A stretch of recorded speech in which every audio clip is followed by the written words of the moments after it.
Just a quick review of the veneers unboxing up for shipping. Here's a piece of all over cluster figure walnut burl. Nice flat sheet, followed by a small piece of Claro walnut. Here's a piece of zebrano or zebra wood. Here's a piece of mild curly figured maple,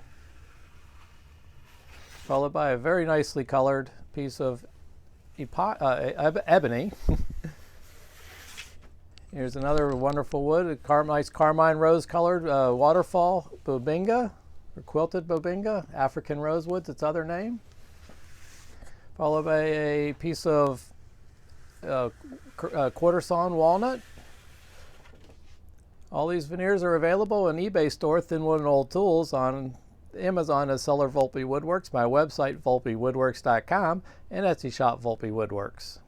I have a YouTube channel. Please consider hitting the like button and subscribing to my channel. You'll be notified of any upcoming project videos that I post every once in a while, and then almost daily now, any of the reviews of things unboxing up. If you'd like some assistance in selecting a veneer for a project, please reach out to me by email at tom@volpewoodworks.com. I'd love to help you select a veneer for your project.